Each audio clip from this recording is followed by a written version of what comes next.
Bismillahirrahmanirrahim. Assalamualaikum warahmatullahi wabarakatuh. Bagaimana kabarnya semuanya? Semoga selalu dalam lindungan Allah Subhanahu wa taala. Baik, di video kali ini saya akan menjelaskan mengenai sosiologi of dakwah. Baik, selanjutnya yang pertama, perkembangan sosiologi di dunia. Perkembangan sosiologi di dunia bisa diperhatikan melalui penggunaan metode penelitian kualitatif. Pertama-tama dikenal dalam studi dari Chicago School pada tahun 1990. Selama periode tersebut, peneliti dari Universitas Chicago bahkan sampai dengan tahun 1960 mengarahkan penelitian yang dilakukan mereka dengan metode-metode participan observation, in-depth interview, dan personal document. Nah, pada perkembangan selanjutnya, pemilihan metode penelitian kualitatif ini bukan hanya dilakukan di studi sosiologi, melainkan mulai menyebar dan mulai digunakan oleh studi-studi yang lain. Eksistensi keilmuan sosial, terutama salah satunya cabang yakni sosiologi, semakin berkembang di jagar keilmuan. Secara garis besar kita ketahui bersama ya bahwa ilmu pengetahuan terdiri atas dua, yaitu yang pertama ilmu pengetahuan alam yaitu sains yang sangat bersifat statis, dan yang kedua ilmu sosial lebih bersifat dinamis meskipun dalam realita melalui pemikiran, diskusi, dan penelitian seakan masih terkait dengan keadaan statis yaitu mengkaji struktural.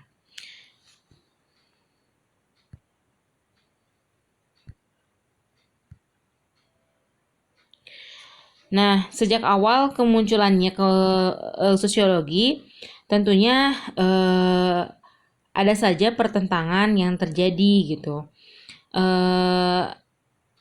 Ilmu tersebut semakin mendapatkan posisinya, sosiologi mengancam keilmuan sains yang kian mengalami perhatian jamaahnya. Karena awal kemunculan sosiologi dari ilmuwan berkewarganegaraan Prancis, yaitu Comte sebagai ilmuwan mencoba mensintesa antara ilmu sains dan ilmu sosial. Akhirnya menyatakan bahwa berbicara sosiologi barang tentu mengupas dua hal, mengemuka sosial statis dan sosial dinamis. Karena kian problematika kehidupan ternyata statistik tidak mampu menganalisa dan memberikan solusinya. Kemudian muncullah sekelompok ilmuwan empiris dipimpin mulanya oleh Aristoteles, mampu memantik kemunculan ilmu sosial bagi kehidupan. Nah, makanya karena diduga ilmu sosial ini dapat menyelesaikan problematika-problematika di dalam kehidupan, ilmu sains menjadi sedikit berkurang jamaah yang memperhatikannya gitu.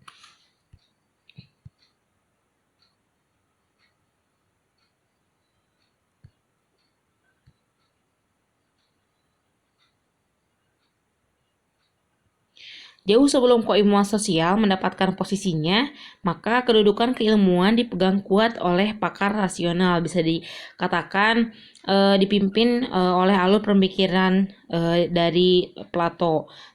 Tergolong keilmuan positivistik yaitu sains. Plato mempertimbangkan keilmuan tersebut terus berpedoman objektif melalui serangkaian data valid dengan penghitungan angka statistik. Lalu bagaimana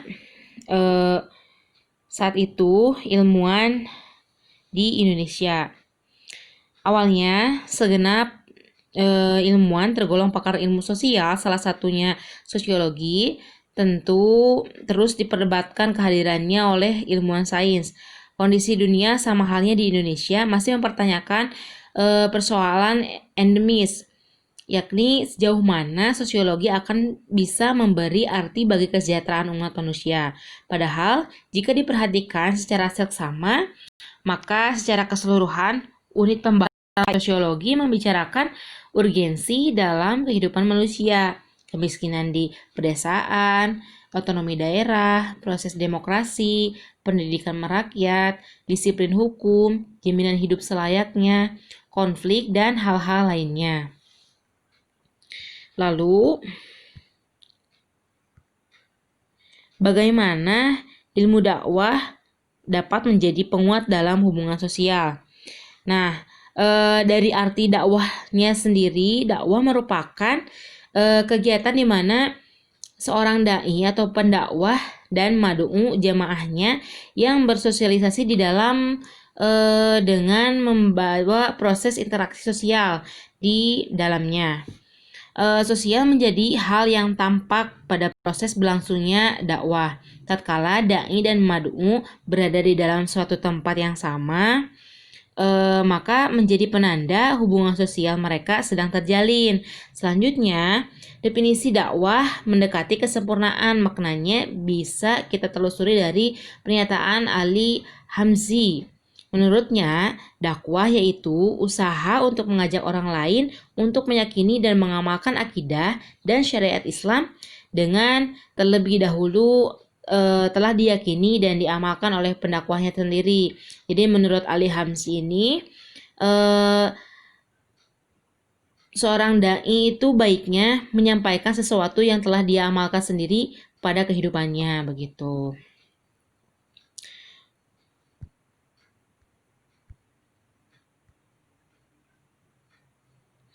Nah, salah satu dari sekian problema pada perlintasan dakwah menjadi bukti bahwa ilmu dakwah pun sedang mengalami kondisi polemik sosio-kultural religius.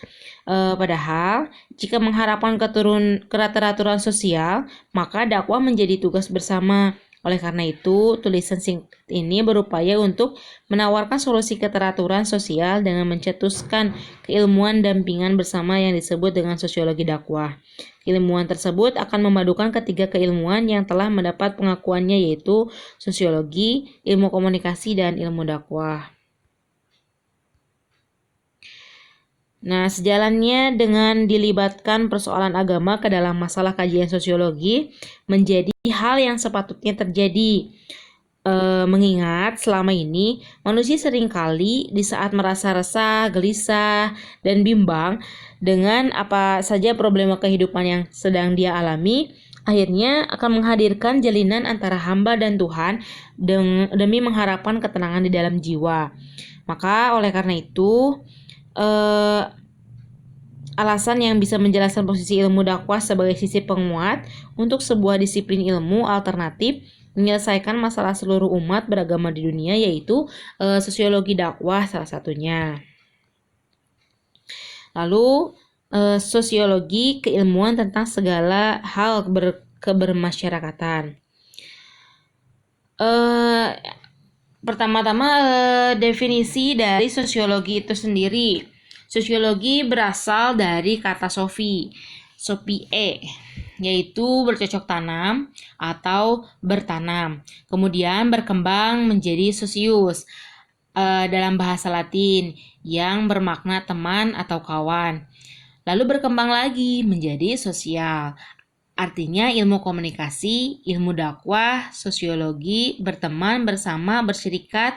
Jadi secara pemahaman sederhana, maka sosiologi berarti ilmu yang mempelajari tentang pembentukan realitas sosial, dinamika, dan perubahan bagi sekumpulan orang dalam suatu masyarakat.